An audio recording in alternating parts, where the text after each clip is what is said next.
What is going on, ladies and gentlemen? My name is Equal Espresso, and welcome to today's video. Now, today we're going to be talking about how to win more gunfights in Call of Duty Ghosts. And by more, I mean about 90% more. All those gunfights you should have won because of less accurate shots or something similar, well, that's going to go away today. So before we start, I feel it necessary to point out some things about the game. The bullet damage is higher in this game. It's not broken or lower health like everybody else thinks or rumored.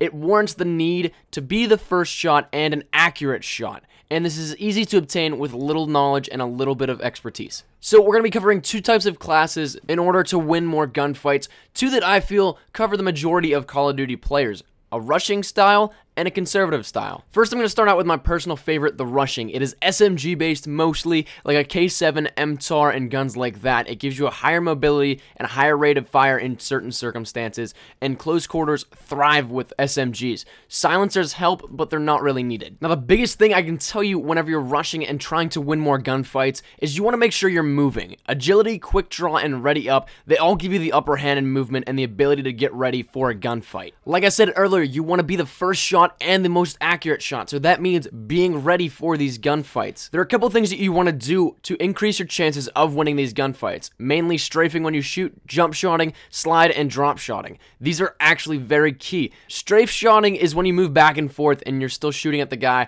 but they have a lower chance of hitting you because you're still mobile. Jump shotting, I can assure you that you've all seen before. All the pros do it, and a lot of amateurs in the public realm do it as well. Jump shotting to the side is what you really want to do. You don't want to jump straight up because that still gives your enemy a great target on where to hit you. If you jump to the side, it gives them a lot lower of a chance to land accurate shots on you because you're still moving, they're not, and you're also changing your position in a vertical fashion. Now, Ghost introduced a new feature, the slide feature, and this is something that a lot of people have yet to really take advantage of in gunfights. You can slide and shoot, and this gives you such a quick movement across the enemy's field of view that they're going to have a hard time keeping up with you when they're trying to shoot. So if you can land shots off right during or right out of a slide, you're going to have a great advantage over them. Now, drop shotting is one of my personal favorites. You'll see in a lot of my gameplays, I'll drop to my stomach and get the kill. And like I said, with jump shotting, it changes your vertical movement. That is the same thing, but in an inverse effect,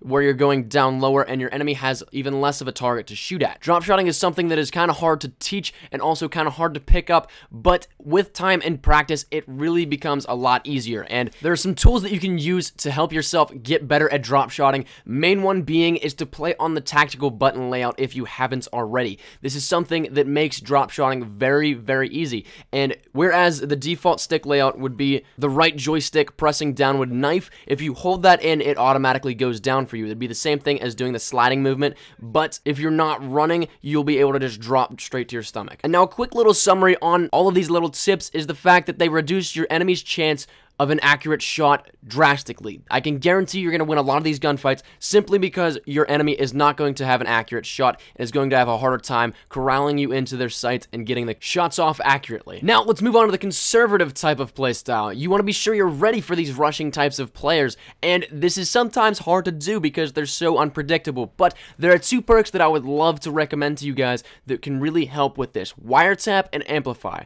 Wiretap allows you to utilize enemy satcoms as well as your own teams, so friendly and enemy satcoms both placed on the map help contribute to you having an almost never-ending UAV effect. As well as Amplify allows you to heighten the noises that your character hears and lets you hear people with dead silence. So if they're rushing around with dead silence, you're still going to be able to hear them. Even if your teammates can't, you are. And this is something Amplify really stresses the need for a headset. Headsets are key, especially with Amplify, because you have a higher chance of hearing all the game sounds, plus the ability that Amplify gives you to heighten those, well, it gives you such a great advantage. As for guns, you want to run an AR for long-range kills. You're not going to be getting into close quarters like the rushers and all the people trying to get right in the face of the enemy. You're going to be sitting back a little bit, not camping, but you're going to be on the back lines trying to pick off people that come to you per se, and not really you getting in the face of everybody else. Guns like the AK-12, MSBS, R5, ARX, and guns of the like, those are all good for long-range kills, and something that I personally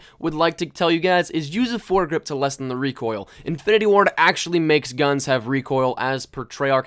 Didn't really last game, but there is a ton of recoil on these ARs, and using foregrip to reduce that, it helps drastically, especially at long range. As well, foregrip helps you be accurate while in gunfights, so this is something that everybody can thrive off of. Using the perk Focus allows you to also have less of a flinch whenever you're being shot at and taking damage, so make sure you use that as well. But that has been my time, ladies and gentlemen. Thank you guys so much for watching. I hope this did help. I hope this will carry over into your game and help you improve your playstyle and win more gunfights, better your KD, and better your enjoyment in the game itself. Now, if you could leave a like rating down below, that would be greatly appreciated. Any shares to your Facebook, Twitter, and or MySpace are always greatly appreciated. And we're on the road to 1.5k subscribers, so any shares, I mean any, really help tremendously. If you're new here, be sure to subscribe for the best of Call of Duty Ghosts content. I have a ton of stuff coming, as I always say, but I really do. I have some great series planned and getting ready in the making here, so hope you guys stay tuned and come along for the ride that is my channel. So thank you guys once again so much for watching. My name has been Espresso. Hope you guys are having a great day, and I shall see you guys later. Take care, and peace.